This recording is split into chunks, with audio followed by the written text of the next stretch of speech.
Alright, good morning everyone, सुप्रभात। और आप सभी का स्वागत है इस 21 दिन के मॉर्निंग न्यूट्रिशन प्रोग्राम में। मुझे मालूम है कि आप में से कुछ लोग मॉर्निंग वॉक के निकलने की तैयारी कर रहे हैं, और आप में से कुछ लोग ऑलरेडी मॉर्निंग वॉक में हैं और साथ ही में इस प्रोग्राम को देख भी रहे हैं।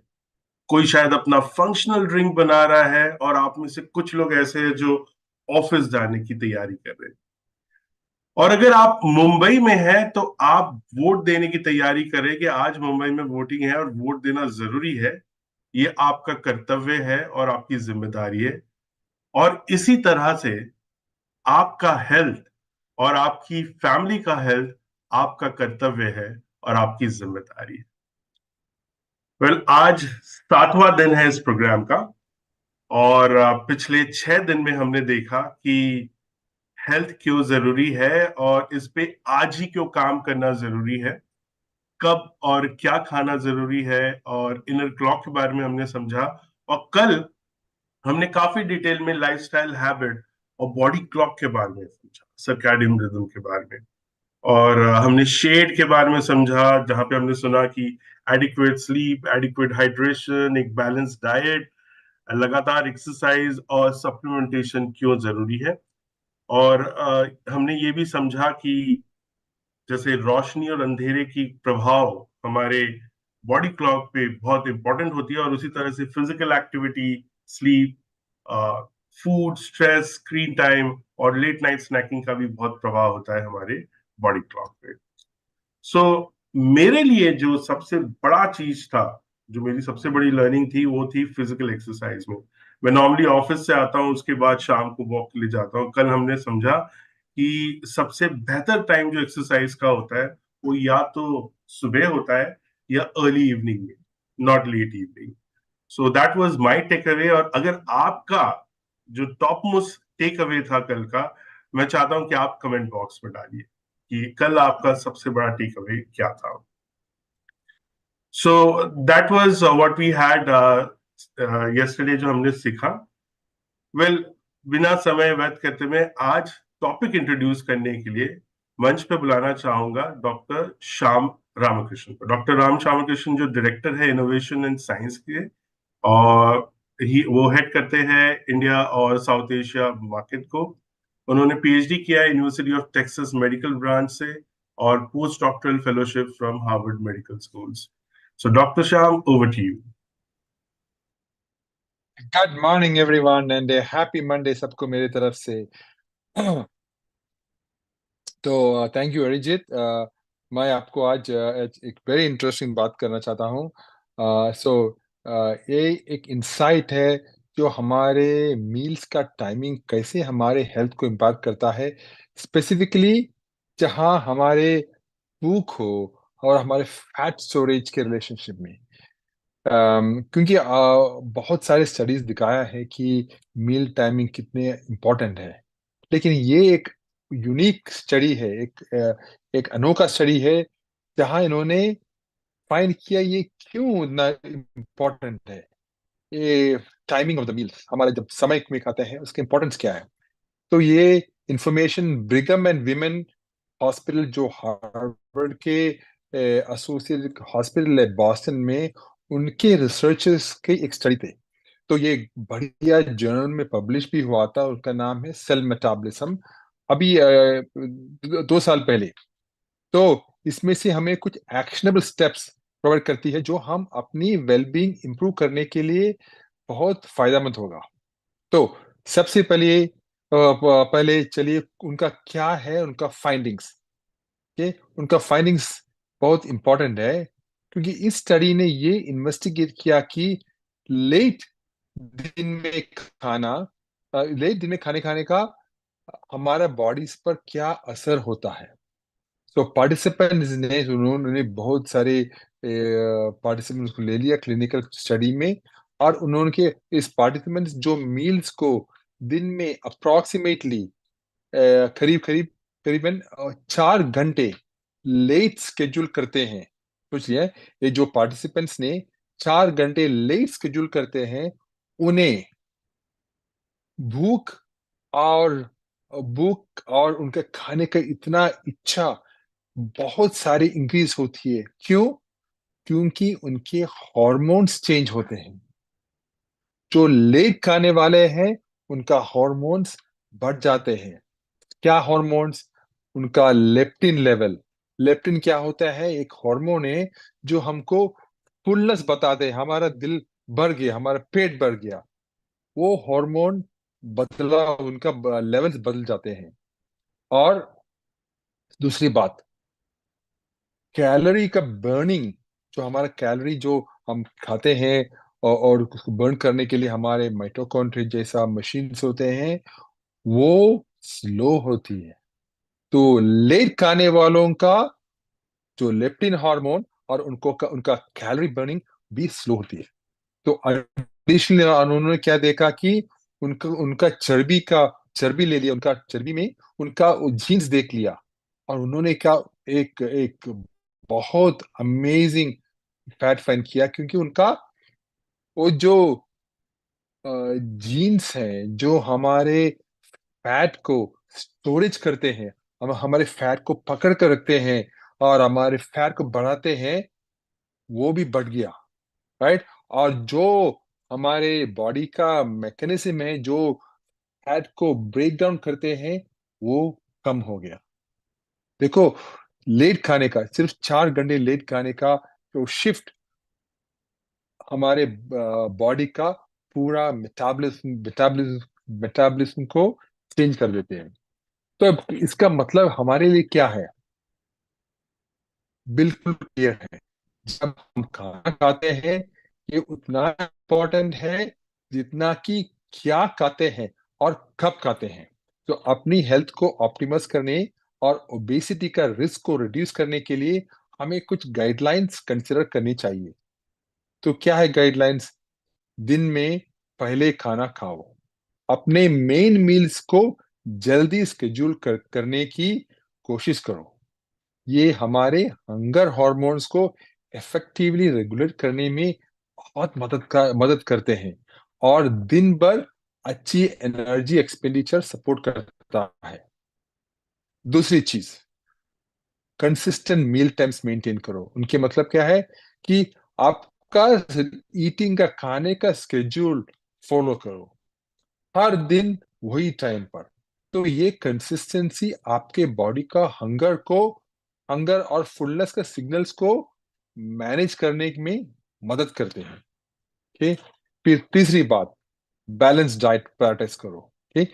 मील टाइमिंग के साथ साथ इंश्योर करो कि आपकी डाइट बैलेंस हो, जिसमें प्रोटीन से बड़े बड़े हो और फिर थोड़े हेल्थी फैट्स और थोड़े अच्छी कार्बोहाइड्रेट्स जैसे कि फाइबर के अच्छी तरह के पोर्शंस हो। तो ये ओवरऑल मेटाबॉलिक हेल्थ को सपोर्ट करती है। तो आप जब जब सुबह आपका भोजन होते हैं, मैंने देखा था कि मेरा मेरा इन लॉस भी ज्यादातर हाई कार्ब डाइट्स खाते हैं। मुझे पता है कि उनका उनका डाइट को इतना कार्ब्स है, उनका शुगर तो शूट होते ही जा रहे हैं। तो मैंने उनको उनका डाइट में भी इंट्रोड्यूस कर दिया हमारे ऑल प्लांट प्रोटीन। और मुझे पता है क्योंकि उनका प्रोटीन लेवल तो बहुत छोटा था। फिर फोर्थ, पोर्शन साइज मॉनिटर करो। पहले खाने खाने के साथ भी हमारे कितने खाते हैं, तो वो भी जरा माइंडफुल रहो, ताकि हम ओवर ईटिंग से बचे। राइट? जो वेट गेन को कंट्रीब्यूट कर सकती है। फिर फिफ्थ है, हाइड्रेट रखो। कभी कभी हमारी बॉडी थर्स्ट को हमारे हमारे हमको जो thirsty होते हैं, वो हंगर के साथ कंफ्यूज करती है। मुझे पता है कि यू मैं भी जब भी मैं thirsty है, मैं सोचते हैं कि मुझे भूख है, लेकिन मैं जो पानी पीते हैं, मेरा भूख निकल गया। क्योंकि हमारे बॉडी उतना उतना उतने ठीक से डिफरेंशिएट नहीं कर सकते कि क्या है, हमारा भूख है या पानी पीने का आस है। राइट? तो वो देखना है। तो पानी हाइड्रेशन बहुत इंपॉर्टेंट है। फिर लास्ट में मैंने ये बहुत सारे टीम टाइम बताए हैं कि स्लीप लो, अच्छी तरह स्लीप लो। पुअर स्लीप हंगर हॉर्मोन्स को डिस्टर्ब कर सकती है और लेट नाइट स्नैकिंग लीड कर सकती है। तो हम लेट जागे जागे रहे हो तो हमारे इच्छा होती है कि अरे हम एक स्नैक खाइए, फ्रिज ओपन करके ये खाइए वो खाइए, है? तो हर रात 7 to 9 घंटे की क्वालिटी स्लीप आपके लिए उसका एम रखो। तो कंक्लूजन में मैं यही बताना चाहता हूँ कि टाइमिंग हमारे डाइटरी हैबिट्स का एक क्रूशियल एलिमेंट है। जल्दी खाना और रेगुलर मील स्केड्यूल्स मेंटेन करने करके हम हेल्थियर लाइफस्टाइल की तरफ सिग्निफिकेंट स्टेप्स ले सकते हैं और ओबेसिटी का रिस्क को रिड्यूस कर सकते हैं। ठीक है, सो चलो माइंडफुल ईटिंग को अपनी डेली लीव्स को प्रायोरिटी बनाइए। यही था मेरा आज का सोच team, and I am wishing a great week and a great Monday. Arijit, the stage is back to you. Thank you, Dr. Sham, for that wonderful thought for the day. Really, really deep, actually, and thank you so much for that. Well, दोस्तों, मैंने कहीं सुना था, क्योंकि doctor शाम अभी आदत के बारे में बता रहे थे और डेली हैबिट्स के बारे में, और मैंने कहीं सुना था कि आपकी आदत आपके लिए और आपके खिलाफ कंपाउंड कर सकती है। तो हर दिन छोटी छोटी चीज आप क्या करते हैं, बहुत इंपॉर्टेंट है। आगे यहाँ से बढ़ते हैं। और दोस्तों, जैसे कल हमने बात की बॉडी क्लॉक के बारे में, राइट, और आज हम समझेंगे इसी को और थोड़ा डिटेल में। और इसे समझाने के लिए मैं मंच पे बुलाना चाहूंगा सपना सरकार को। सपना जो बैचलर है इन आयुर्वेदा, उन्होंने पोस्ट ग्रेजुएट किया है इन डाइटेटिक और therapeutic nutrition from Jamia Hamdard, and वो एमवे से एसोसिएट है पिछले 7 साल से। और इनका एक ओवरऑल एक्सपीरियंस है हेल्थ और वेलनेस में करीब 12 साल से। Ladies and gentleman, help me welcome on stage सपना सरकार। Thank you so much, sir, and thank you, Dr. Shyam, for always making our mornings much more knowledgeable with all your insights and all your new researches. So, आप सभी को सादर नमस्कार और साथ में a very healthy and a happy gut morning to all of you. आप सभी का स्वागत है एक नए दिन, एक नए सप्ताह और एक नए सत्र में। और उम्मीद है आपका वीकेंड बहुत अच्छा बीता हो, आप लोगों ने ज्यादा चीटिंग नहीं की हो, क्योंकि आप अभी हम लोग इस मॉर्निंग न्यूट्रिशन के जो सफर में हम बातें कर रहे हैं, उसको आप लोगों को सिर्फ सुनना ही नहीं है, उसको समझना भी है और उसको अपने जीवन का हिस्सा बनाना भी है, राइट। और आज का जो सत्र है, जिस न्यूट्रिएंट के बारे में हम बात करने वाले हैं, उसके बारे में हम बहुत बार चर्चा करते रहे हैं, लेकिन वो न्यूट्रिएंट आप सभी लोग गेस कर पाएंगे कि वो हम उसको बिल्डिंग ब्लॉक कहते हैं। और क्यों वो बिल्डिंग ब्लॉक कहते हैं, उसके बारे में हम आज विस्तार से चर्चा करेंगे। आज हम प्रोटीन के बारे में बात करने वाले हैं। तो मुझे थोड़ा सा समय दीजिए, मैं अपनी स्क्रीन शेयर करूं।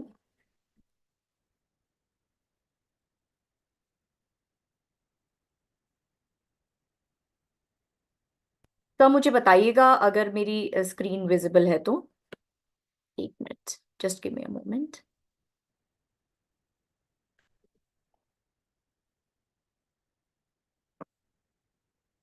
सर, विजिबल है मेरी स्क्रीन?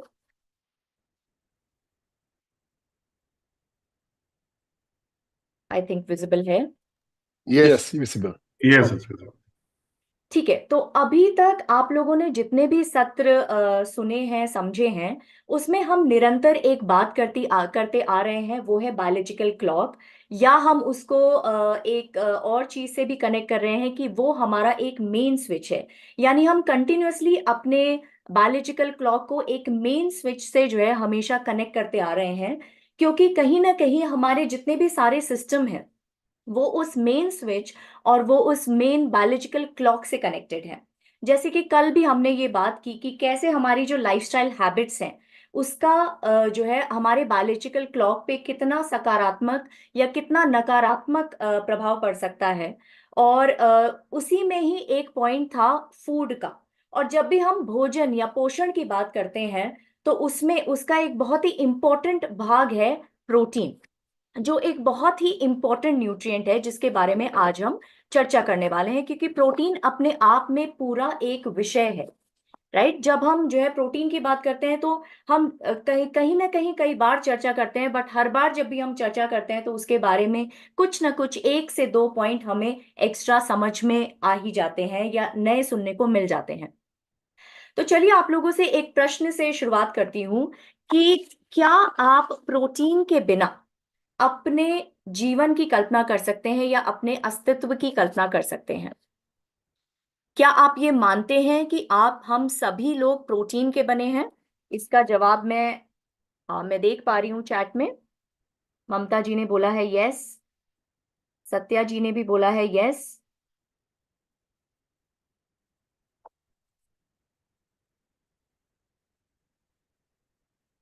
कोई ब्लॉक आ रहा है क्या?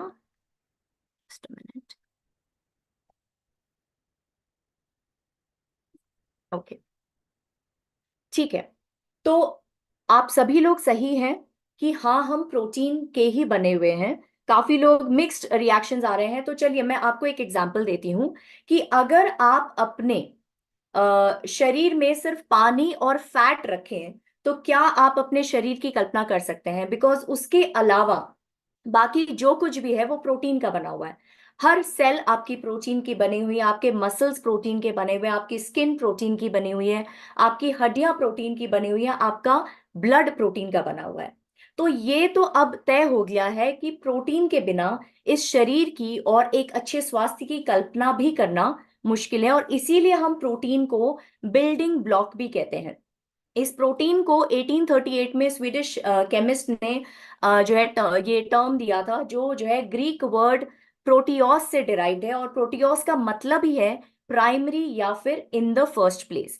यानी अगर हम सारे न्यूट्रिएंट्स की बात करें तो कहीं ना कहीं हमें प्रोटीन को सबसे पहले रखना पड़ेगा, क्योंकि उसके बिना हम अपने अस्तित्व की कल्पना भी नहीं कर सकते। तो चलिए अब कुछ फैक्ट्स एंड फिगर्स की बात कर लेते हैं।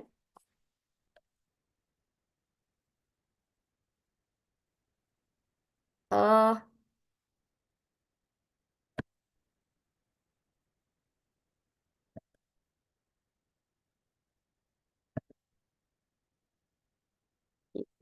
Just give me a moment. Sir मेरी स्क्रीन विजिबल है ना? आगे Yeah, your screen is visible. Just give me a moment, मैं दोबारा से एक बार शेयर कर लेती हूँ क्योंकि ये स्क्रीन आगे मूव नहीं हो रही है। Just give me a moment, sorry for the inconvenience.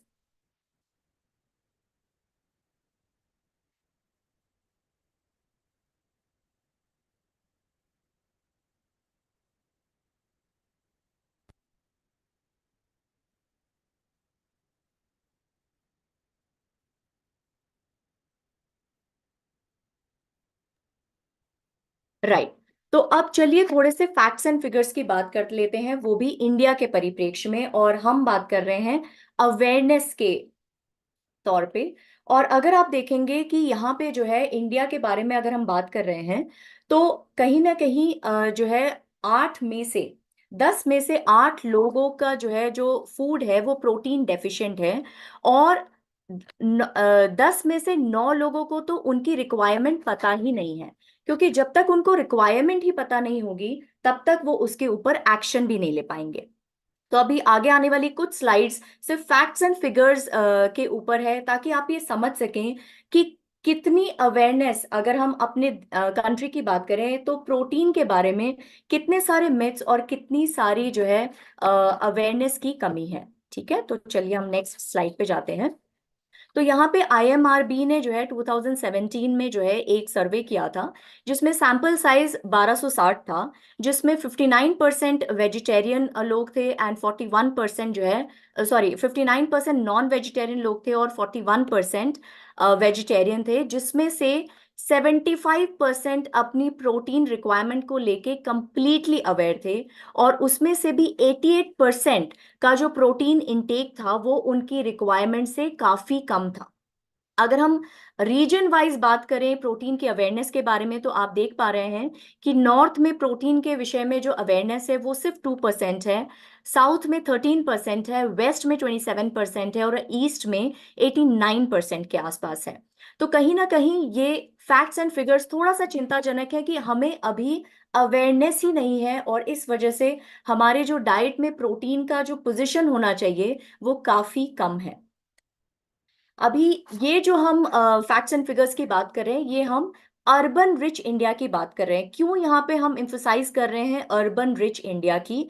क्योंकि अगर हम पूरी जनसंख्या की बात करें तो हम ये कह सकते हैं कि शायद काफी जनसंख्या को अवेयरनेस नहीं है, बिकॉज वो उतने एजुकेटेड नहीं है, या उनकी जो है जितने उसके बारे में जो एजुकेट होने के जो फोरम्स हैं उस तक पहुंच नहीं है, या फिर अफोर्डेबिलिटी नहीं है। लेकिन ये जो स्लाइड है, ये जो है basically 73% of urban rich India is protein deficient, जहां पे हम ये देख सकते हैं कि जो अर्बन रिच इंडिया है उसके पास सारे रिसोर्सेज हैं अवेयरनेस इकट्ठा करने के, उसके पास अफोर्डेबिलिटी है, उसके पास ये जानकारी इकट्ठा करने के सारे संसाधन हैं कि कौन से सोर्सेज प्रोटीन रिच हैं, कौन से सोर्सेज नहीं। बट फिर भी अगर आप देखेंगे 73% of urban rich India is protein deficient, और उसमें से 62% जो है प्रेग्नेंट वुमेन और लेक्टेटिंग वुमेन भी जो है प्रोटीन डेफिशिएंसी फेस कर रही हैं। और अगर हम देखें कि अगर प्रेग्नेंट वुमेन और लेक्टेटिंग वुमेन भी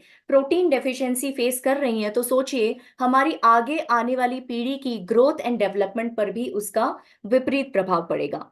भले ही वो वर्किंग वुमेन हो, होम मेकर्स हो, या फिर पुरुष हो जो अपने परिवारों के साथ रहते हैं, सभी में कहीं ना कहीं 70 से 80% की प्रोटीन की कमी देखी गई है।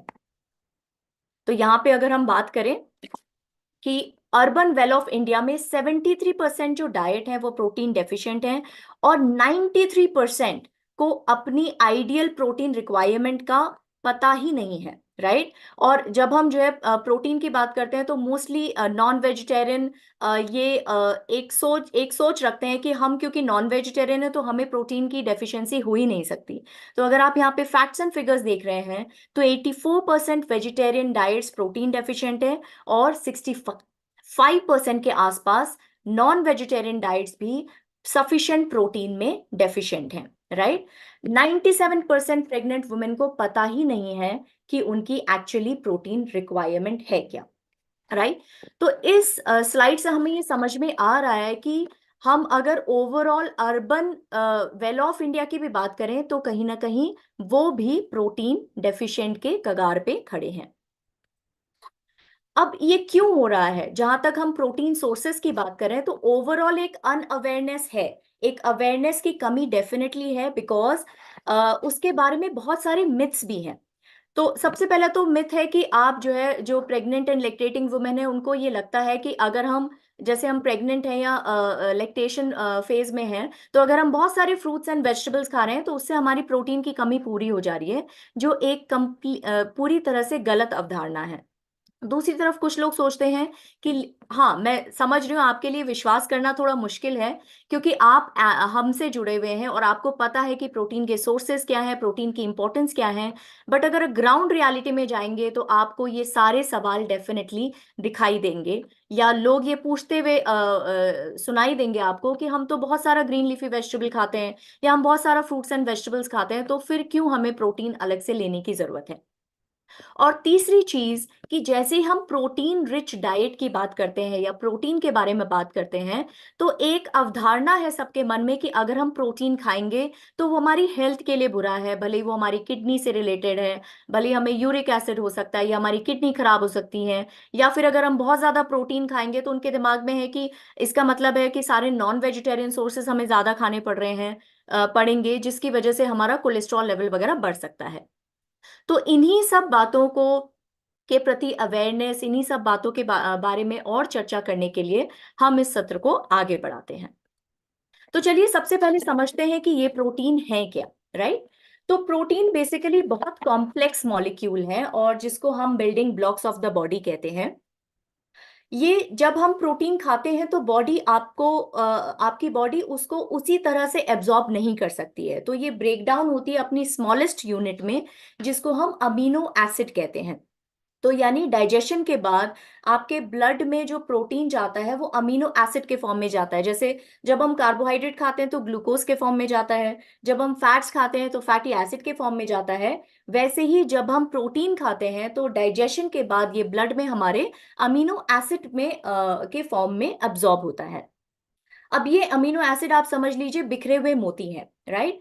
जब ये जो है ब्लड में आपके डिफरेंट स्ट्रक्चर्स को बनाने के लिए इन मोतियों को अलग अलग सीक्वेंस में कई सारे अमीनो एसिड के अलग अलग अमीनो एसिड मिलके अलग अलग सीक्वेंस में मिलके आपकी बॉडी में जाके अलग अलग तरह के प्रोटीन के स्ट्रक्चर बनाते हैं। आप देखिए कितनी वैरायटी है आपकी बॉडी में प्रोटीन के फॉर्म में। आपके पास मसल के फाइबर्स हैं, आपके पास हीमोग्लोबिन के फॉर्म में जो है ट्रांसपोर्टिंग प्रोटीन है, आपके पास स्किन के फॉर्म में जो है कोलाजन इलास्टिन है। तो इनके स्ट्रक्चर्स बहुत ज्यादा डिफरेंट है, और ये डिपेंड करता है कि ये जो अमीनो एसिड हैं ये किस सीक्वेंस में जुड़े हुए हैं, किन किन अमीनो एसिड के कॉम्बिनेशन में बने हुए हैं, और इसी तरह से ये आपकी बॉडी में अलग अलग तरह के प्रोटीन के स्ट्रक्चर्स बनाते हैं। चलिए अब थोड़ा सा इसका जो है मेटाबॉलिज्म समझ लेते हैं। तो जैसे हम किसी भी फॉर्म में डाइटरी प्रोटीन्स खाते हैं, वो भले प्लांट बेस्ड है एनिमल बेस्ड है, तो सबसे पहला जो उसका वो ब्रेक डाउन होते हैं वो बेसिकली स्टमक में होता है। स्टमक में आपको पता है कि एक बहुत ही स्ट्रॉन्ग एसिड मिलता है HCl हाइड्रोक्लोरिक एसिड, और एक स्पेसिफिक एंजाइम होता है पेप्सिन। इनफैक्ट ये पेप्सिन भी एक पेप्टाइड एंजाइम ही है, प्रोटीन का ही बना हुआ एंजाइम है जो प्रोटीन को ही ब्रेक डाउन में हेल्प करता है। तो स्टमक में जाके जो है ये प्रोटीन का ब्रेक डाउन होता है, वहां से फिर वो स्मॉल इंटेस्टाइन में जाता जाता है, जहाँ पे प्रोटीएज एंजाइम की सहायता से ये फर्दर स्मॉल पेप्टाइड्स और अमीनो एसिड में कन्वर्ट होता है, और वहां से वो ब्लड स्ट्रीम में जाता है। और फिर ये डिफरेंट अमीनो एसिड अलग अलग कॉम्बिनेशन में, अलग अलग स्ट्रक्चर में, अलग अलग सीक्वेंस में जाके आपके बॉडी के डिफरेंट प्रोटीन स्ट्रक्चर्स को बनाने का काम करते हैं। अब जब हम अमीनो प्रोटीन्स की बात करते हैं, तो प्रोटीन का स्मॉलेस्ट यूनिट क्या है? Amino acid. यानी ओवरऑल जितने भी प्रोटीन्स बने होते हैं वो अमीनो एसिड के बने हुए होते हैं, और इसको अगर हम दो कैटेगरीज में डिवाइड करें तो दो कैटेगरीज इसकी कौन सी हैं? एक तो essential amino acid and non essential amino acid.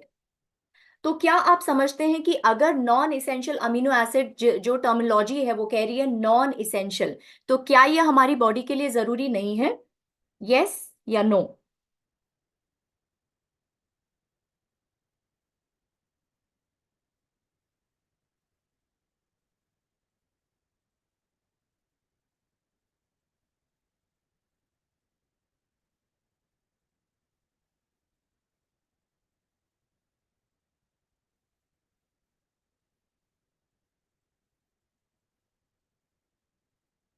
ठीक है, मैं देख पा रही हूँ कि कुछ लोग नो कह रहे हैं, कुछ लोग यस कर रहे हैं। तो मैं यहाँ पे थोड़ा सा ये क्लियर कर दूं कि जब हम इसेंशियल और नॉन इसेंशियल अमीनो एसिड की बात करें, तो ऐसा नहीं है कि नॉन इसेंशियल अमीनो एसिड हमारी बॉडी के लिए जरूरी नहीं है।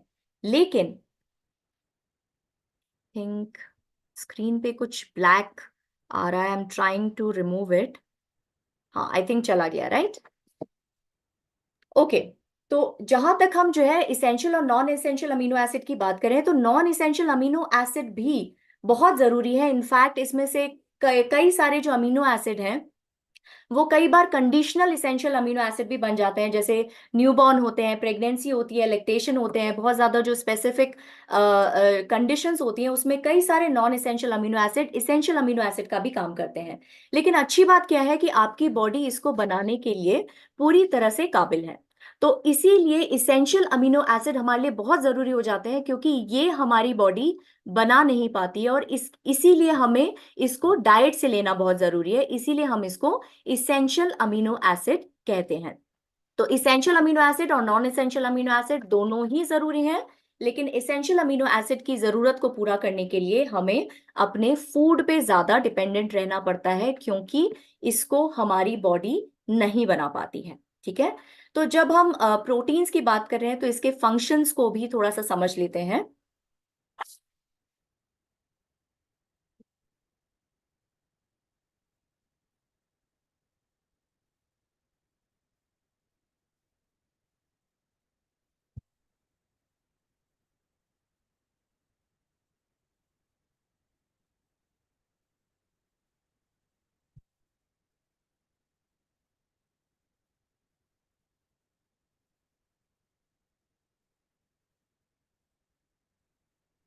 मैं बार बार मिस कर जा रही हूँ, एक मिनट, सॉरी फॉर दिस।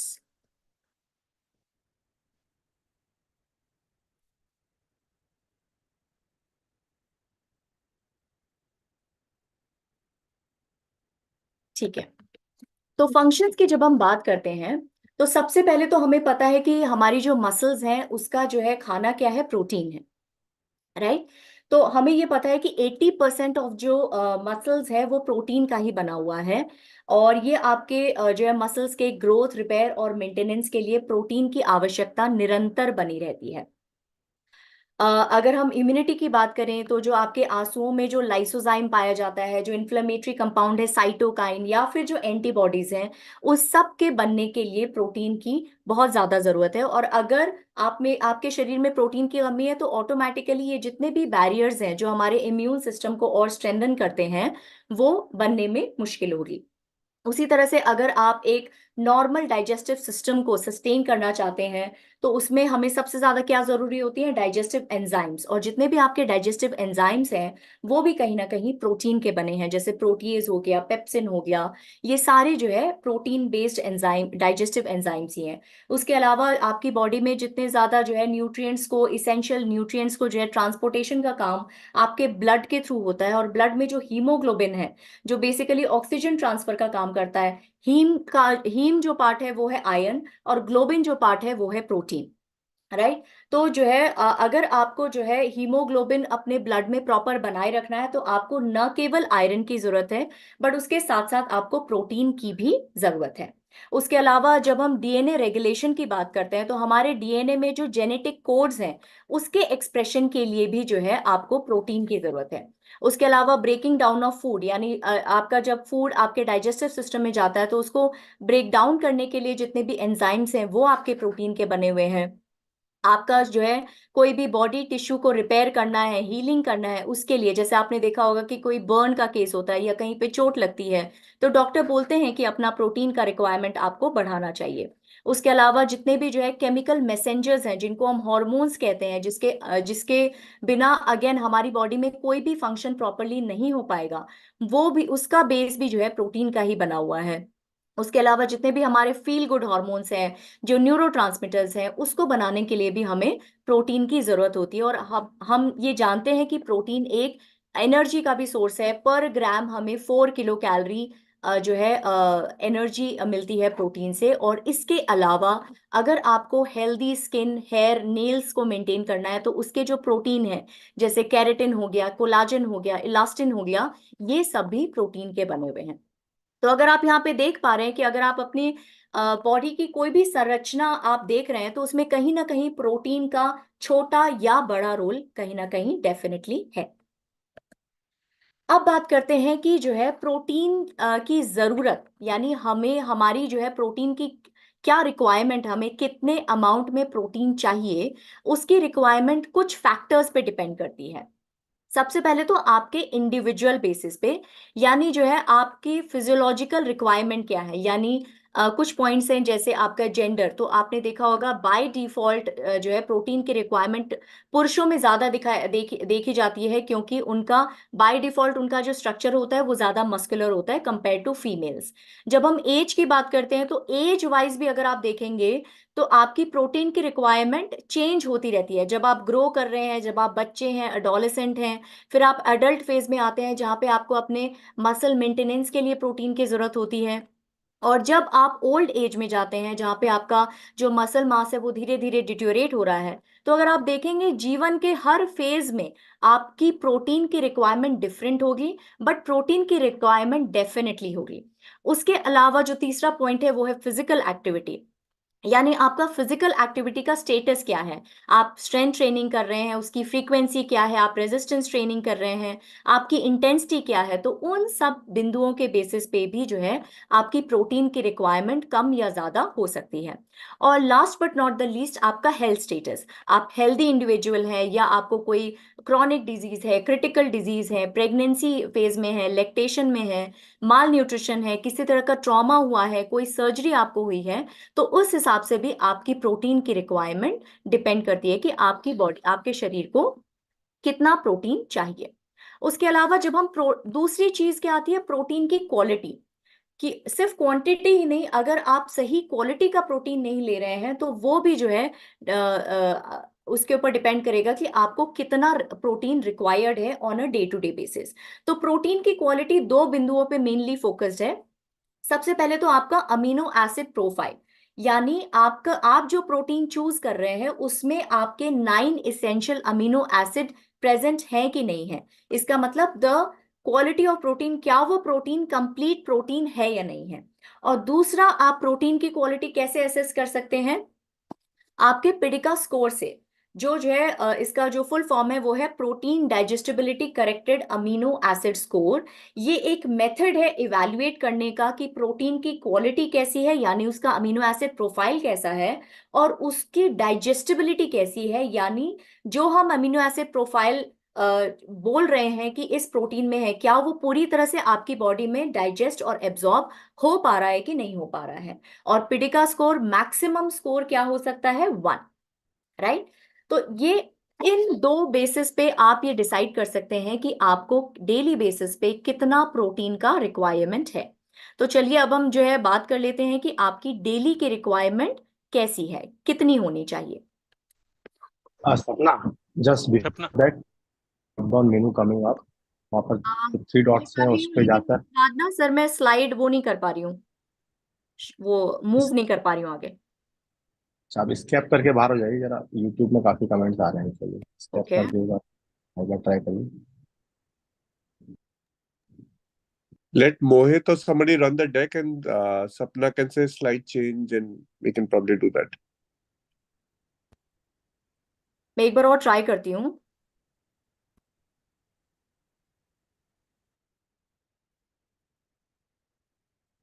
देख पा रहे हैं आप? बट उसके बाद में स्लाइड आगे नहीं मूव कर पा रही हूँ। I am so sorry. Okay, now it's working. But I am not able to move the slide further, that is the problem. Oh, एक मिनट सपना मैं शेयर कर देता हूँ। ओके,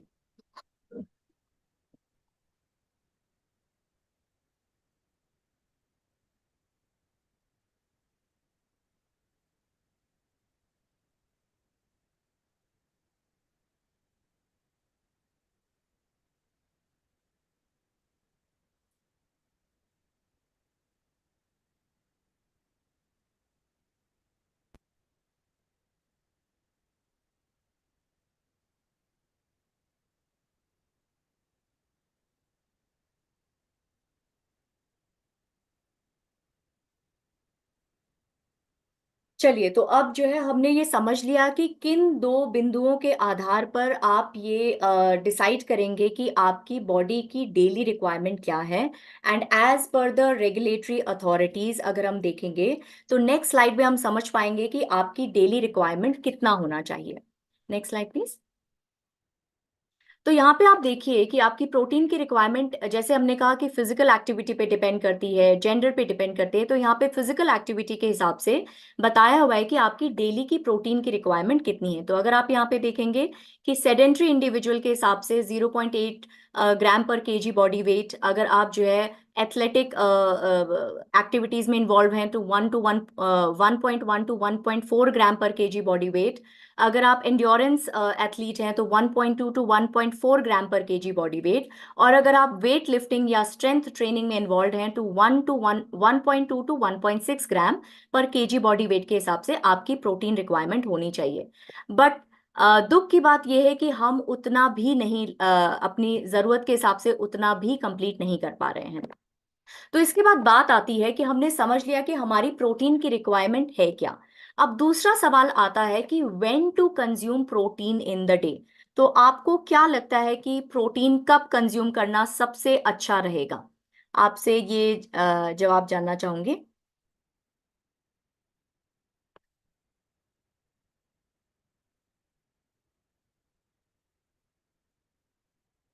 ठीक है, तो यस, आई थिंक हम सभी लोग अब मॉर्निंग न्यूट्रिशन के तहत ये समझने लगे हैं कि अगर हम मैक्सिमम अपना न्यूट्रिशन मॉर्निंग में लेंगे तो हमारा जो है प्रोटीन का जो टैंक है वो भरा हुआ रहेगा, राइट। तो इस इंपॉर्टेंट न्यूट्रिएंट को अगर हम सुबह की तरफ लेंगे तो हमारा शरीर इसका पूरा पूरा फायदा उठा पाएगा।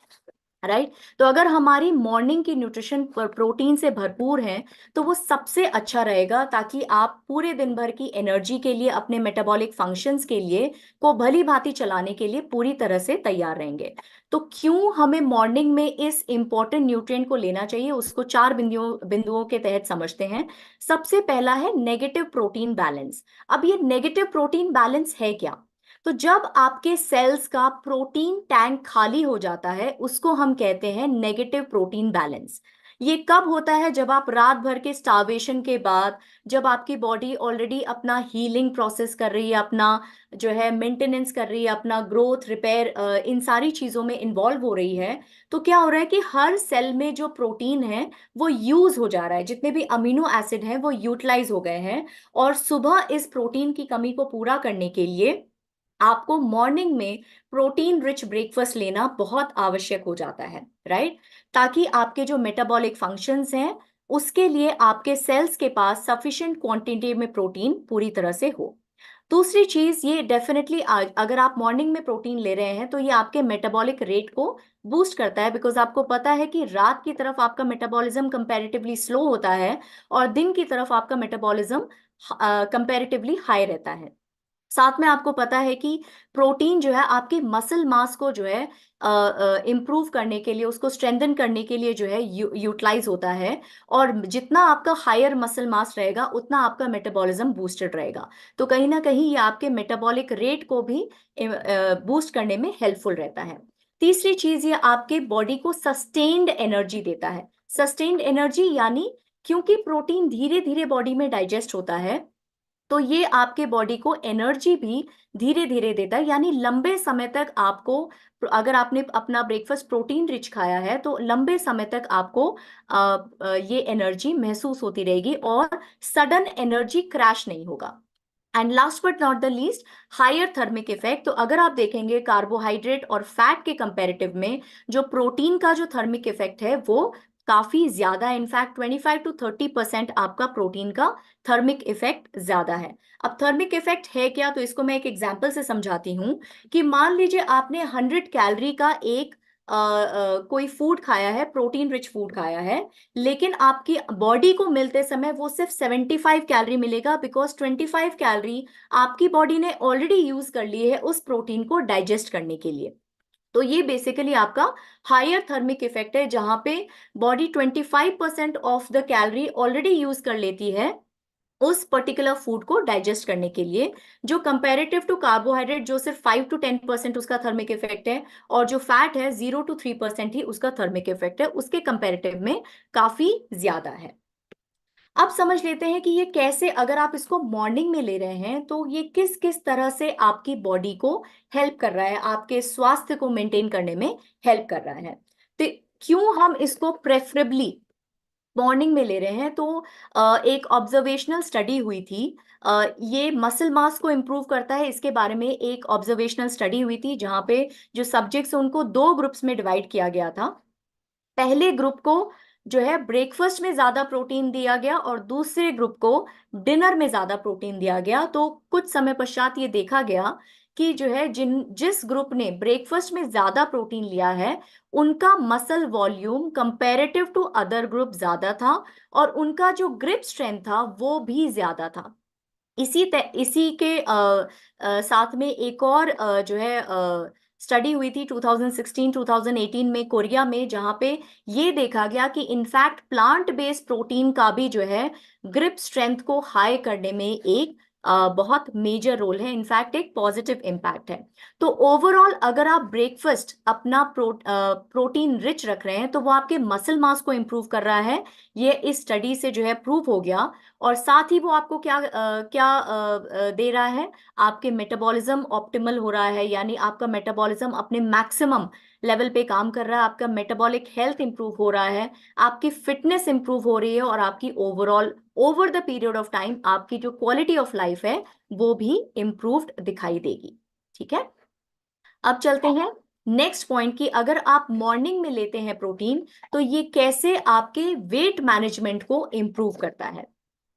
तो अगर हम वेट मैनेजमेंट की बात करें तो हम सभी ये जानते हैं कि जब भी हम एक प्रोटीन रिच ब्रेकफास्ट लेते हैं तो वो हमारे सटाइटी वैल्यू को इम्प्रूव करता है, क्योंकि जब भी हम प्रोटीन लेते हैं और स्पेशली अगर हम मॉर्निंग में ले रहे हैं तो वो हमारे सटाइटी वैल्यू को इम्प्रूव करता है। इनफैक्ट ये भी देखा गया कि अगर आप प्रोटीन के साथ फाइबर का कॉम्बिनेशन करते हैं तो वो आपके सटाइटी को मैक्सिमम बढ़ा के देता है। स्टडीज के तहत ये देखा गया है कि अगर आप प्रोटीन रिच ब्रेकफास्ट लेते हैं तो वो आपकी क्रेविंग को भी 60% तक कम करता है। तो कहीं ना कहीं जब आपकी क्रेविंग्स कम होगी, आप लंबे समय तक जो है फुल महसूस करेंगे, तो ऑटोमेटिकली आपकी जो चॉइसेस हैं, फूड की चॉइसेस हैं, वो बेहतर होती जाएंगी, जो आपको इनडायरेक्टली वेट मैनेजमेंट में हेल्प करेंगी। दूसरी चीज, जब जो है आप प्रोटीन रिच ब्रेकफास्ट लेते हैं तो वो आपके मेटाबॉलिक रेट को कंपैरेटिवली हाई करता है। इनफैक्ट ये देखा गया है कि जब आप प्रोटीन का जो है इस्तेमाल मॉर्निंग में सबसे ज्यादा करते हैं तो उसका जो एनर्जी बर्निंग कैपेसिटी है वो ऑलमोस्ट दुगना हो जाता है। और इन दो बिंदुओं की वजह से हम ये समझ सकते हैं कि अगर आप मॉर्निंग में अपना न्यूट्रिशन प्रोटीन रिच रख रहे हैं तो वो आपको एक इफेक्टिव वेट मैनेजमेंट भी देने में मदद करेगा या सहायक होगा। तो अब ये समझ में आ गया कि आपके जो है मसल मास को इम्प्रूव करता है, आपके जो है वेट मैनेजमेंट में एक इफेक्टिव, बहुत इफेक्टिव है। तीसरा पॉइंट ये कैसे हमें मदद करता है, बेटर मेंटल हेल्थ की तरफ। तो आपने देखा होगा कि, अगर आप समझें इस बात को कि ब्रेन आपकी डेली एनर्जी का 20% तक कंज्यूम करता है। तो अगर आपको एक बेटर मेंटल हेल्थ चाहिए, अगर आपको दिन भर में बेटर फोकस चाहिए, आपका मूड बेटर होना चाहिए, आपकी प्रोडक्टिविटी अच्छी रहे, तो उसके लिए बहुत जरूरी है कि आपका जो प्रोटीन का टैंक है वो मॉर्निंग में फुल रहना चाहिए, राइट?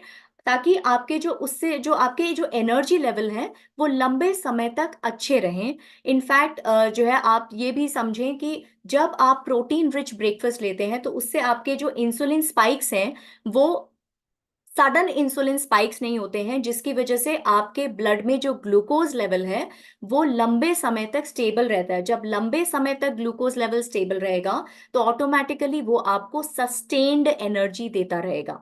एंड हम सभी ये जानते हैं कि प्रोटीन को डाइजेस्ट होने में थोड़ा टाइम लगता है, क्योंकि ये स्टमक से धीरे धीरे डाइजेशन की इंटेस्टाइन में जाता है और वहां से धीरे धीरे ब्लड में आता है। तो जब इसका डाइजेशन स्लो होगा, इसका जो है एनर्जी, जो अमीनो एसिड आ रहे हैं वो आपके ब्लड में धीरे धीरे आएंगे, आपके शुगर लेवल स्टेबल रहेंगे, आपके एनर्जी लेवल भी स्टेबल रहेंगे। इससे क्या होगा, आपके जो है परफॉर्मेंस इंप्रूव होगी, मूड अच्छा रहेगा, आपका दिन भर जो अलर्टनेस है वो अच्छा रहेगा और ओवरऑल आपकी प्रोडक्टिविटी अच्छी रहेगी। इसमें एक बिंदु और जोड़ने की कोशिश कर रही हूं यहाँ पे कि जो आपके न्यूरोट्रांसमीटर हैं, जैसे आपका गाबा हो गया, गामा अमीनोब्यूटारिक एसिड, या आपका डोपामिन जिसको हम फील गुड हॉर्मोन्स कहते हैं, उनके बनने के लिए भी प्रोटीन की जरूरत है, स्पेसिफिक अमीनो एसिड की जरूरत है। इसीलिए आपका मॉर्निंग में प्रोटीन का टैंक फुल होना बहुत बहुत जरूरी है। तो अब हम ये समझ गए कि आपको मसल मास अगर इंप्रूव करना है, आपको अगर इफेक्टिव वेट मैनेजमेंट चाहिए, और अगर आपको बेटर मेंटल हेल्थ चाहिए, तो मॉर्निंग में प्रोटीन का कंज्यूम करना बहुत सहायक रहेगा। अब हमें ये समझ में आ गया कि हमको कब खाना है, कितना खाना है, कब खाना है। लेकिन अब हमें ये भी समझना है कि क्या हमें अब ये सवाल आता है कि क्या पूरे दिन भर का प्रोटीन हमें एक बार में खा लेना चाहिए या पूरे दिन भर में बांट बांट कर खाना चाहिए।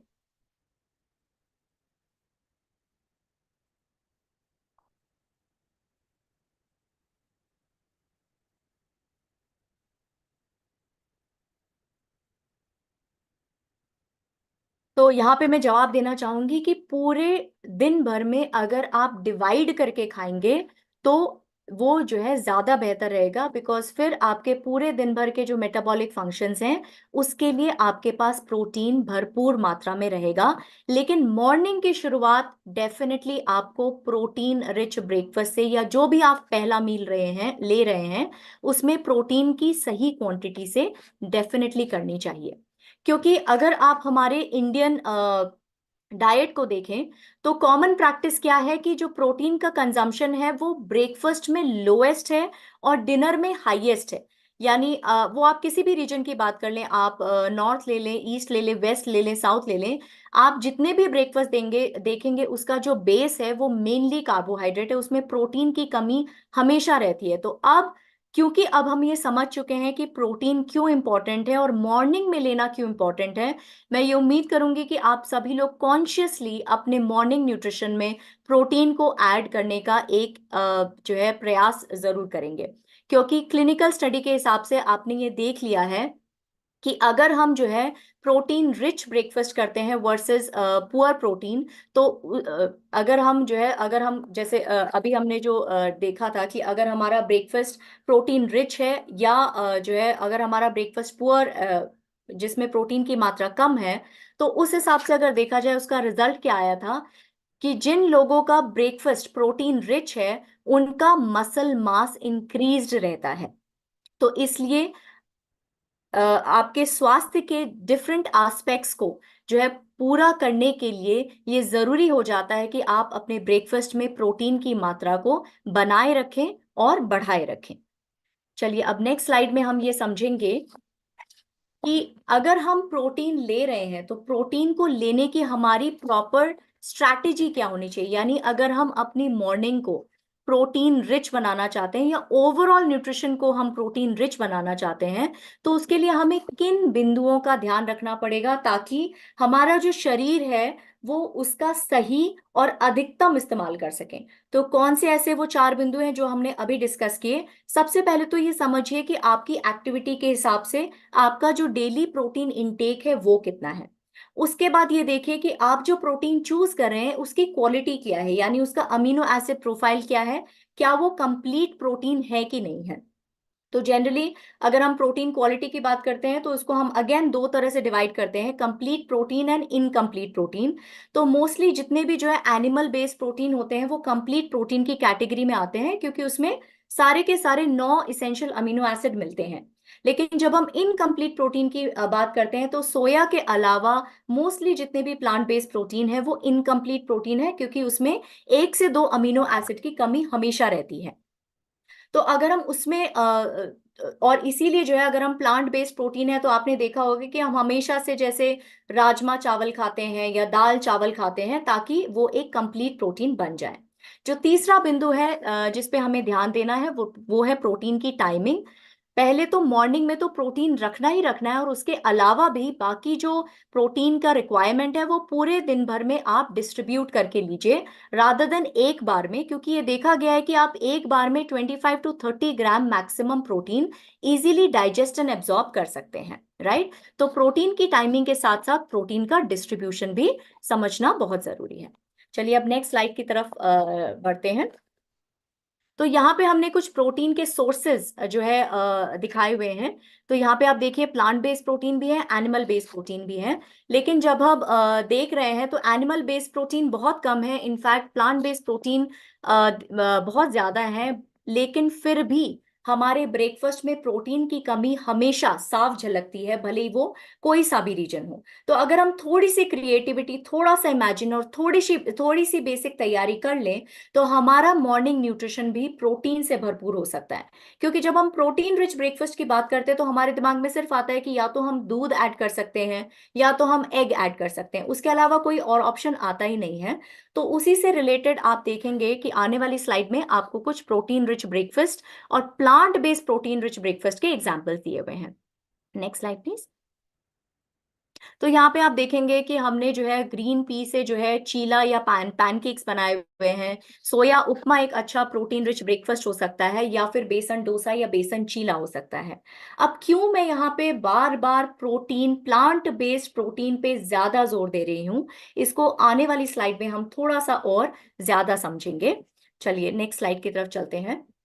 तो प्लांट बेस्ड प्रोटीन की इंपॉर्टेंस हमारे स्वास्थ्य पर क्या हो सकती है, इसको समझने से पहले मैं ये पूछना चाहूंगी कि आप में से कितने लोग ब्लू जोन जैसे एक टर्मिनोलॉजी को समझते हैं। क्या आप में से कोई जानते हैं कि ब्लू जोन क्या है?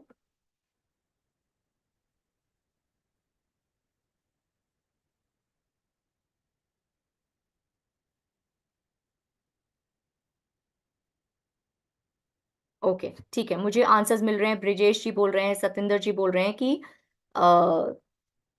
ब्लू जोन वो जानते हैं। ठीक है, जो जानते हैं और जो नहीं भी जानते उनके लिए मैं बता दूं कि ब्लू जोन दुनिया के वो क्षेत्र हैं जहां पर पॉपुलेशन, जो जनसंख्या है उसका, उसके जो अधिकांश लोग हैं वो अपनी उम्र से ज्यादा जीते हैं। और अपनी उम्र से ज्यादा जीते हैं, मैं कहने का मतलब है रोग मुक्त जीते हैं। इसका मतलब उनका जो क्वालिटी ऑफ लाइफ है वो बहुत ही अच्छा है। अब उसके पीछे की जो है वजह जानने की कोशिश करते हैं। तो यहाँ पे आप देख पा रहे हैं उसके पीछे की 4 वजह हैं। सबसे पहले तो उनका फूड मेजरली प्लांट बेस्ड है, और वो जब खाते हैं तो वो मॉडरेशन में खाते हैं, वो कभी भी अपनी लिमिट से ज्यादा नहीं खाते हैं। दूसरी चीज, इस क्षेत्र के लोग, ये 5 क्षेत्र हैं जो है United States, Italy, Costa Rica, Greece और जापान में है। और इनका सबसे पहले डाइट मेजरली प्लांट बेस्ड है, और ये इस क्षेत्र में रहने वाले लोग किसी ना किसी मूवमेंट में इन्वॉल्व रहते हैं, जैसे वॉकिंग हो गया, गार्डनिंग हो गया, फार्मिंग हो गया। इनका तीसरा पॉइंट क्या है, इनका जीवन के प्रति जो दृष्टिकोण है वो बहुत सकारात्मक है। और इनका जो सोशल कनेक्ट है वो बहुत स्ट्रॉन्ग है, राइट। हालांकि सारे क्षेत्र में जो जनसंख्या है या जो ये लोग हैं वो स्ट्रिक्ट वेजिटेरियन नहीं है, लेकिन इनका जो खान पान है वो अधिकांशतः प्लांट बेस्ड ही है। तो अगर हम देखेंगे नेक्स्ट स्लाइड में, आप देख पाएंगे कि इनका खान पान का तरीका कैसा है। तो अगर आप देखेंगे डेली बेसिस पे ये नट्स लेते हैं, पानी का इंटेक बहुत अच्छा रहता है इनका। प्लांट बेस्ड यानी बीन्स जो है ऑलमोस्ट काफी अच्छी क्वांटिटी में रहता है। और ये 95 टू 100% प्लांट बेस्ड रहते हैं। जैसे मैंने कहा कि सभी लोग स्ट्रिक्ट वेजिटेरियन नहीं है, लेकिन उनका जो नॉन वेजिटेरियन का इंटेक है वो भी कंपैरेटिवली कम है। अगर आप देखेंगे एग्स नॉट मोर देन 3 पर वीक। अगर आप फिश की बात कर रहे हैं तो वो भी जो है वीकली 2 से 3 बार ही लेते हैं। उनका डेयरी का इंटेक जो है वो बहुत कम है, और मीट का इंटेक भी मंथली बेसिस पे बहुत कम है। तो अगर आप देख पा रहे हैं, आप समझ पा रहे हैं कि जब हम प्लांट बेस्ड प्रोटीन की बात कर रहे हैं, और अगर हम थोड़ा सा अपने कॉन्शियसली होके अपने जो है डाइट को प्लांट बेस्ड कर दें और स्पेशली प्लांट बेस्ड प्रोटीन की तरफ करें, तो हम कहीं ना कहीं अपने छोटे छोटे ब्लू जोन्स क्रिएट कर सकते हैं, और इन्हीं की तरह जो है एक क्वालिटी लाइफ जी सकते हैं और एक स्वस्थ जीवन जी सकते हैं। अब जैसे मैं कह रही थी कि जो है प्लांट बेस्ड प्रोटीन की जब हम बात करते हैं तो मेनली उसमें सोया प्रोटीन ही एक ऐसा प्रोटीन है जो कंप्लीट प्रोटीन की कैटेगरी में आता है, जिसमें 9 के 9 इसेंशियल अमीनो एसिड मिलते हैं, इसलिए ये कंप्लीट प्रोटीन है। दूसरी चीज, इसकी डाइजेस्टिबिलिटी बहुत अच्छी है, और ये आइसोफ्लेवॉन्स में रिच है। आइसोफ्लेवॉन्स बेसिकली जो है सोयाबीन में पाए जाने वाला एक स्पेशल कंपोनेंट है, और इसका आपके डिफरेंट सिस्टम्स पे बहुत ही पॉजिटिव इम्पैक्ट है, बहुत ही हेल्दी इम्पैक्ट है। आपका जो हार्ट हेल्थ है उसको इम्प्रूव करने में हेल्प करता है। आपका जो मेनोपॉज के बाद जो बोन लॉस होता है, जो कैल्शियम लॉस होता है, उसको प्रिवेंट करने में हेल्प करता है। और साथ ही साथ इसको सुपर न्यूट्रिएंट कहा जाता है इसके एंटीऑक्सीडेंट और एंटी इन्फ्लेमेटरी बेनिफिट्स के कारण। उसके अलावा आजकल के टाइम पे अगर आप देखें तो बहुत सारे लोग लैक्टोज इंटॉलरेंट हैं। तो जो लोग लैक्टोज इंटॉलरेंट हैं उनके लिए अगर हम कंप्लीट प्रोटीन की बात करें तो सोया प्रोटीन एक बहुत अच्छा सोर्स माना जा सकता है। और क्योंकि ये प्लांट बेस्ड है, ऑटोमेटिकली इसका जो सैचुरेटेड फैट है ये लो है, और ये जो है लो इन सैचुरेटेड फैट और कोलेस्ट्रॉल है। तो कहीं ना कहीं ये हमारे ओवरऑल स्वास्थ्य के लिए एक बहुत अच्छा ऑप्शन बन सकता है। Next slide please. तो अगर हम सोया प्रोटीन की बात करें तो कहीं ना कहीं एक मन में आता है कि शायद सोया प्रोटीन हमारे उतना इफेक्टिव नहीं होगा अगर हम मसल सिंथेसिस की बात करें। तो यहाँ पे हम इसको 2 तरह से समझ सकते हैं सोया प्रोटीन के बेनिफिट्स को। सबसे पहले एनाबॉलिक। तो अगर हम मेटाबॉलिज्म की बात करें उसको 2 कैटेगरी में डिवाइड करते हैं। अगर हम कुछ भी बन रहा है हमारी बॉडी में उसको हम एनाबॉलिज्म कहते हैं, और कुछ भी हमारी बॉडी में टूट फूट रहा है उसको हम कैटाबॉलिज्म कहते हैं। तो सोया प्रोटीन का अगर हम एनाबॉलिक इफेक्ट देखें मसल सिंथेसिस में, तो it is as comparable as the whey protein also. तो इसीलिए जो है अगर हम सोया प्रोटीन को muscle mass improve, lean muscle mass improve करने के लिए भी इस्तेमाल करें तो वो कहीं ना कहीं उसका पॉजिटिव इम्पैक्ट रहेगा हमारे मसल मास गेन के लिए। तो यहाँ पे अगर हम सोया प्रोटीन को मसल्स के परिप्रेक्ष्य में अगर देखें तो ये हमारे लीन बॉडी मास को इम्प्रूव करता है, एंड्योरेंस और स्ट्रेंथ को इम्प्रूव करता है, एक्सर्शन को कम करता है, और जो मसल का जो वेयर एंड टेयर है उसको भी कम करने में मदद करता है। अगर हम बियॉन्ड एनाबॉलिक यानी जो हमारे बाकी सिस्टम्स हैं उसके ऊपर इसका अगर पॉजिटिव इम्पैक्ट देखें तो ये हमारे heart health, bone health, weight management और ओवरऑल मेटाबॉलिक हेल्थ को भी इम्प्रूव करने में मददगार है। Next slide please.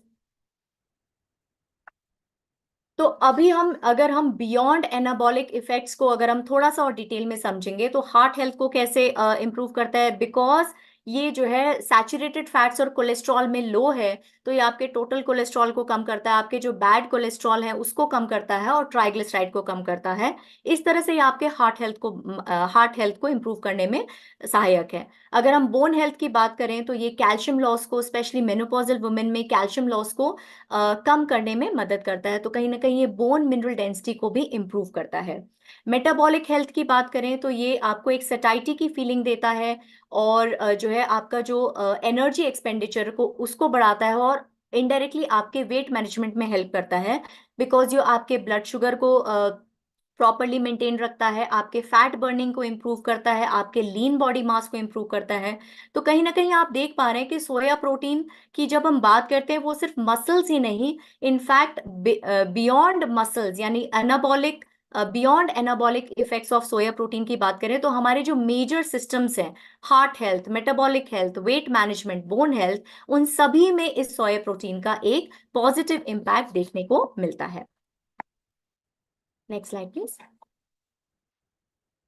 अब सोया प्रोटीन के आसपास बहुत सारे मिथ्स एंड फैक्ट्स हैं और जब आप ग्राउंड में जाते हैं, आप जब लोगों से मिलते हैं तो डेफिनेटली ये सवाल ये जो गलत अवधारणाएं हैं ये डेफिनेटली आप इसका सामना जरूर करते होंगे और कहीं ना कहीं आप सबके मन में भी ये रहता होगा कि सोया प्रोटीन अगर हम ज़्यादा क्वांटिटी में लेंगे, कंटिन्यूस लेंगे, तो क्या ये सारी प्रॉब्लम हो सकती है कि नहीं हो सकती है। तो इन गलत अवधारणाओं को जो है पूरी तरह से निरर्थक साबित करने के लिए ये स्लाइड हमने यहाँ पे स्पेशली रखी है ताकि आपके पास सारे जवाब हों जब भी सोया प्रोटीन से रिलेटेड कुछ भी गलत अवधारणा आपके सामने आ रही है। तो सोया प्रोटीन ये कहा जाता है कि जो है वो आपके रिप्रोडक्टिव हॉर्मोन्स को अफेक्ट करता है, तो ये पूरी तरह से गलत है। सोया प्रोटीन में डेफिनेटली आइसोफ्लेवोन्स प्रेजेंट होते हैं जो फाइटोइस्ट्रोजन कैटेगरी में आते हैं, लेकिन करंट स्टडीज में कहीं भी ये सजेशन या कंक्लूजन नहीं है कि सोया का कोई सिग्निफिकेंट रोल है मेल फीमेल हार्मोन्स को अफेक्ट करने के लिए। दूसरी चीज आपने ये सुना होगा कि सोया अगर हम खाएंगे तो अर्ली प्यूबर्टी शुरू हो जाएगी, यानी जो मेच्योरिटी है वो जल्दी आ जाएगी, तो ये भी बिल्कुल गलत अवधारणा है। कोई भी रिसर्च ये कंक्लूड नहीं करती है कि सोया के सेवन से प्यूबर्टी जल्दी शुरू हो जाती है।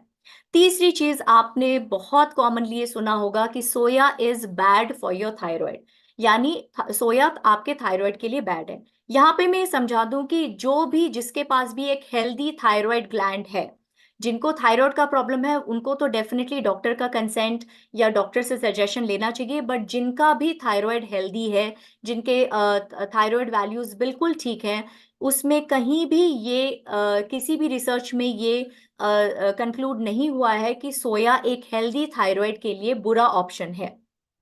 अगर आपका थायराइड हेल्दी है तो उसका सोया का उस ग्लैंड के ऊपर कोई भी विपरीत प्रभाव नहीं पड़ता है। और चौथी चीज आपने ये बहुत कॉमनली सुना होगा कि सोया एलर्जीज बहुत कॉमन है, लेकिन यहाँ पे मैं फिर से ये समझा दूं कि सोया एलर्जीज जो परसेंटेज है वो कंपैरेटिव टू दूध या कंपैरेटिव टू नट्स बहुत बहुत कम है, बहुत लेस परसेंटेज है। जिनको सोया से एलर्जी है डेफिनेटली उनको निश्चय ही सावधानी बरतनी चाहिए, लेकिन सोया एलर्जी का परसेंटेज बहुत कम है और इसको कुछ हद तक डाइजेस्टिव सिस्टम को इम्प्रूव करके इसको ओवरकम भी किया जा सकता है। लेकिन जिनको सोया की प्रूवन एलर्जी है उनको निश्चय ही सावधानी बरतनी चाहिए। अब क्यों हम यहाँ पे मिथ्स एंड फैक्ट्स की बात कर रहे हैं, ma'am sir back last the back slide please. तो यहाँ पे हम क्यों इस चीज को हम मिथ कह रहे हैं, क्योंकि ये जो स्टडीज हैं ये एनिमल्स में की गई हैं, और इन स्टडीज में जो आइसोफ्लेवोन की क्वांटिटी यूज की गई है वो जो है ह्यूमन कंजम्पशन से कई गुना ज्यादा है, राइट। तो इसीलिए ये कंक्लूड करना कि जो एनिमल्स में रिजल्ट आया है वही ह्यूमंस में रिजल्ट आएगा, इनफैक्ट वे बियॉन्ड जो ह्यूमन कंजम्पशन की जो लिमिट है उससे ज्यादा यूज करके, तो ये बिल्कुल ही एक गलत अवधारणा है। और इसीलिए ये किसी भी स्टडी में ये कंक्लूड नहीं हो पाया कि ये जो सारे मिथ्स हैं वो एक्चुअली सच है। इनफैक्ट आप सभी को ये कॉन्फिडेंटली सजेस्ट कर सकते हैं कि ये सारे के सारी गलत अवधारणाएं हैं। अगर हम जो है साउथ ईस्ट एशिया की बात करें, जहाँ पे स्टेपल फूड ही सोया है, सोया पेस्ट है, सोया जो है सॉस है, तो इसका मतलब अगर वहां पे सोया स्टेपल फूड है तो उनके तो सारे रिप्रोडक्टिव हॉर्मोन्स हे वायर हो जाने चाहिए थे, उनके सारे गर्ल्स बॉयज की प्यूबर्टी अर्ली हो जानी चाहिए थी, या उन सभी को थायराइड प्रॉब्लम हो जानी चाहिए थी। तो कहीं ना कहीं अब आप ये समझ सकते हैं कि सोया का आपके इन सारी गलत अवधारणाओं का जो एक सोया जो है इन सारी गलत अवधारणाओं, फैक्ट यही है कि सोया का इन सारी चीजों पे कोई गलत प्रभाव नहीं पड़ता है। Next slide please. तो अब हम ये पूरे कॉन्फिडेंस के साथ कह सकते हैं, निष्कर्ष में हम यही कह सकते हैं कि प्रोटीन के बिना एक शरीर और स्वास्थ्य की कल्पना नहीं की जा सकती है।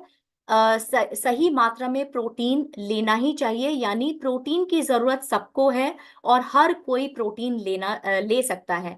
कितना लेना है, कब लेना है, कैसे लेना है, ये ध्यान में रखते हुए तो हर सत्र के साथ हम ये उम्मीद करते हैं कि आप हर दिन और ज्यादा शाइन करते रहें। और आई थिंक अभी तक आपको आप ऑलरेडी शाइन कर रहे होंगे, तो अभी नेक्स्ट स्लाइड में हम समझेंगे कि एक्चुअली शाइन है क्या। आई थिंक अगर आप यहाँ पे कुछ ऑप्शंस दिए हुए, हेल्दी ऑप्शंस दिए हुए हैं, प्लांट बेस्ड प्रोटीन को आप कैसे अपने डाइट में इंक्लूड कर सकते हैं। ब्रेकफास्ट में आप जैसे मूंग दाल चीला ले सकते हैं, चिकपी सैलेड ले सकते हैं, अलग अलग तरह की स्मूदीज ले सकते हैं, जो है पनीर भुर्जी ले सकते हैं, मसाला चना ले सकते हैं, पीनट्स ले सकते हैं। लंच और डिनर में राजमा, पालक पनीर, चना मसाला, दाल तड़का, ये सारे ऑप्शंस आप प्लांट बेस्ड प्रोटीन को अपने डाइट में इंक्लूड कर सकते हैं। अब चलते हैं शाइन की तरफ, और आई थिंक अभी तक आप सबको शाइन का मतलब पूरी तरह से समझ में आ गया होगा। अपने दिन की शुरुआत, हर दिन की शुरुआत एक सकारात्मक सोच के साथ करें, अपने न्यूट्रिशन में किसी तरह की कमी ना करें, अपना मॉर्निंग न्यूट्रिशन डेफिनेटली मिस ना करें। आप जो अचीव करना चाहते हैं उसके प्रति आपकी जो इंटेंशंस हैं वो बिल्कुल जो है क्लियर हो। हर दिन कुछ नया लर्न करें, इसीलिए हम हर दिन एक नए टॉपिक के साथ आपके सामने आते हैं, ताकि आप कुछ ना कुछ उस दिन नया लर्न कर सकें और अपनी डेली एक्सरसाइज कभी भी मिस ना करें। तो आगे आने वाली स्लाइड्स आई थिंक इसी के लिए और डिटेल में है। तो नेक्स्ट स्लाइड सर। ये ऑलरेडी हम न्यूट्रिशन अपना लेते रहिए, अपनी इंटेंशंस को क्लियर रखिए, क्या आप दिन भर में अचीव करना चाहते हैं, नया सीखते रहिए और साथ में एक्सरसाइज करते रहिए। और इसी के साथ जो है हर दिन हम आपके साथ नई रेसिपीज और नई एक्सरसाइज वीडियो के साथ आते हैं। तो टाइम हो गया है रेसिपी ऑफ द डे का।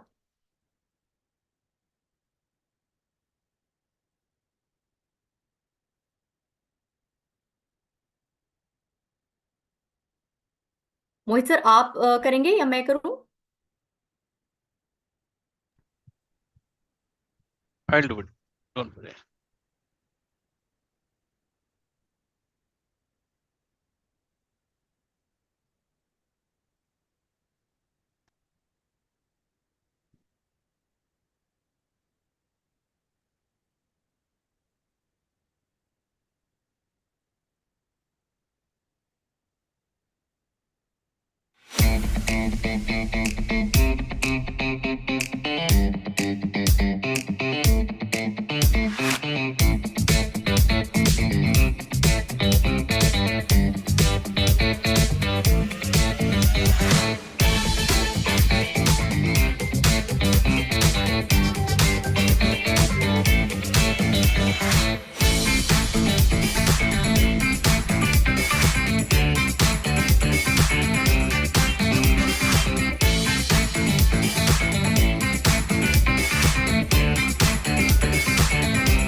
दूसरी रेसिपी एक बेवरेज की रेसिपी है और बिल्कुल सीजन के मुताबिक है।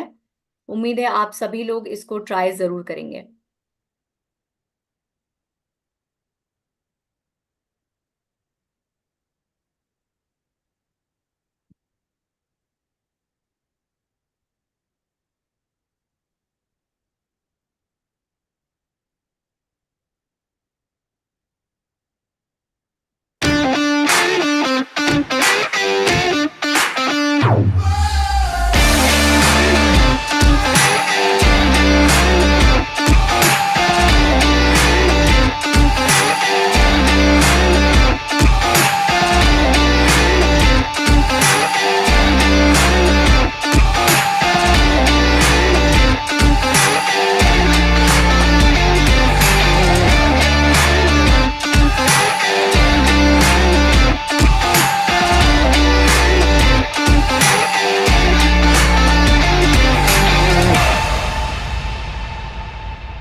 इस रेसिपी में अगर आप में से कोई लैक्टोज इंटॉलरेंट है और मिल्क का इस्तेमाल नहीं कर पा रहा है तो आप इसकी जगह वीगन मिल्क का इस्तेमाल कर सकते हैं, जैसे आपका आमंड मिल्क हो गया, सोय मिल्क हो गया या फिर ओट मिल्क हो गया।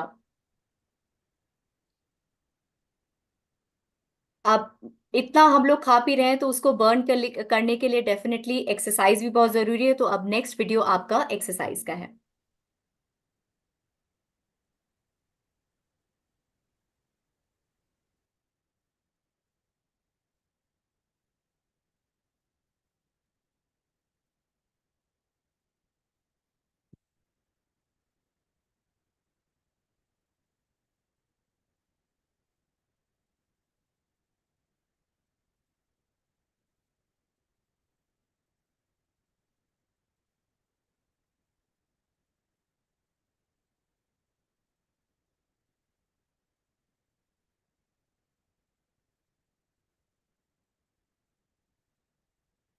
A very happy good morning everyone। आज हम करने वाले हैं कुछ ऐसा वर्कआउट जो हेल्प करेगा आपकी पूरी बॉडी में strength as well as stretch create करने में। हम स्टार्ट करेंगे डाउनवर्ड डॉग से, जिसको हम अधोमुख शवासन भी कहते हैं। और डाउनवर्ड डॉग की मूवमेंट के बाद हम इसमें कुछ वेरिएशंस ऐड करेंगे और उस वेरिएशंस में हम इस मूवमेंट को डाउनवर्ड डॉग से प्लैंक में लेकर जाएंगे, फिर वापस डाउनवर्ड डॉग में और फिर प्लैंक में। ये बहुत ही इफेक्टिव होने वाला है आपकी कोर स्ट्रेंथ के लिए, इनफैक्ट आपकी लोअर बॉडी के स्ट्रेच के लिए भी। अगर आप चेयर्स पे बहुत लंबे टाइम तक बैठते हैं तो आपके ये सारे के सारे मसल्स बहुत स्टिफ हो जाते हैं और उन्हीं मसल्स को रिलैक्स करने के लिए, स्ट्रेच करने के लिए और उनमें वो फ्लेक्सिबिलिटी मेंटेन करने के लिए ये बहुत इफेक्टिव होने वाला है। So let's get started with the movement of downward dog, और इसको हम अधोमुख शवासन भी कहते हैं। बट शवासन के नाम से don't get fooled around because ये बिल्कुल भी रिलैक्सिंग नहीं होने वाला है। Will come down on the force, which means आपके जो हाथ हैं वो शोल्डर्स के नीचे होंगे, आपके जो नीज हैं आपके हिप्स के नीचे होंगे। कोर को लंबा और टाइट करेंगे, अच्छे से गहरी सांस भरेंगे और सांस को छोड़ते हुए पंजों को अंदर स्क्वीज करते हुए स्ट्रेच करेंगे पीछे की तरफ। हील्स को मैट पे ले जाएंगे, अपने काफ मसल्स को, हैमस्ट्रिंग्स पे अच्छा सा प्रेशर फील करेंगे। आपने सांस छोड़ा है तो नाभि को अंदर की तरफ खींचते हुए पीछे की तरफ पुश करेंगे, मतलब ऐसे स्क्वीज करेंगे कि आपकी अपर बॉडी पूरी की पूरी अच्छे से अलाइन हो जाए। Feel that length in your spine.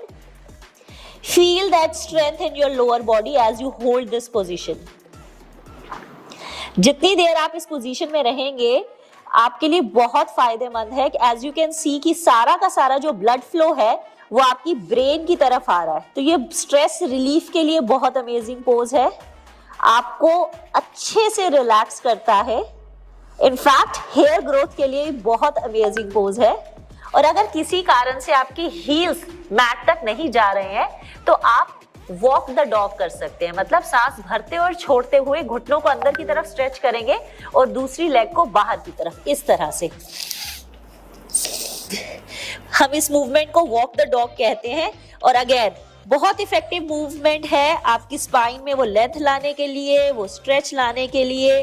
पूरे अच्छे से स्ट्रेच करेंगे, लेंथन करेंगे, फिर स्ट्रेच करेंगे, फिर लेंथन करेंगे, इस तरह से पूरा अच्छे से फील करेंगे इस मूवमेंट को। कम से कम 10 to 15 टाइम्स और 2 से 3 सेट करेंगे और फिर वापस सांस को छोड़ते हुए घुटनों पे और रिलैक्स करते हुए बाल आसन में। इस पोज के अंदर हम थोड़ी सी इंटेंसिटी ऐड कर सकते हैं by changing the move from downward dog to plank and then again back to downward dog. आइए ट्राई करते हैं। आप इसी तरह से स्टार्ट करेंगे, कोर को एंगेज करके रखेंगे। आप दोनों पंजों पे आते हुए डाउनवर्ड डॉग में जाएंगे, फिर लंबी गहरी सांस भरते हुए प्लैंक में आएंगे, फिर सांस को छोड़ते हुए डाउनवर्ड डॉग में जाएंगे, फिर सांस को भरते हुए प्लैंक, सांस को छोड़ते हुए, सांस को भरते हुए, सांस को छोड़ते हुए, सांस को भरते हुए, सांस को छोड़ते हुए। इसी तरह से 10 से 15 मूवमेंट करेंगे। Feel that strength and the stretch in your full body. ये बहुत ही अमेजिंग मूव है, बट वो सभी लोग जिनकी रिस्ट में हल्का सा पेन रहता है, आप इसी मूव को अपने एल्बोज पे भी कर सकते हैं। स्ट्रेच करेंगे और फिर वापस प्लैंक में। I hope you all enjoyed practicing this downward dog to plank movement. This is very effective movement और कोशिश करके again आप इसको हर दिन ऐड कर सकते हैं अपने शेड्यूल में। और अगर आप हर दिन नहीं कर पा रहे हैं तो मिनिमम 4 to 5 डेज तो जरूर कीजिएगा and see the change. It actually changes the overall mobility of your body. आपके वो सारे के सारे ज्वाइंट्स के आसपास के मसल्स जो स्टिफ बन जाते हैं ना, वो रिलैक्स हो जाएंगे और आप खुद इस बात को, इस चेंज को फील कर सकते हैं।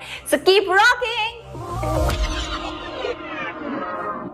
चलिए, रेसिपी हो गई, एक्सरसाइज हो गया, और मैं कुछ सवाल देख रही थी कि अगर आपको थायराइड प्रॉब्लम है या यूरिक एसिड की प्रॉब्लम है तो ये बहुत ज़रूरी है कि आप किसी भी प्रोटीन कंजम्पशन से पहले आपको हमेशा डॉक्टर से बात करनी है।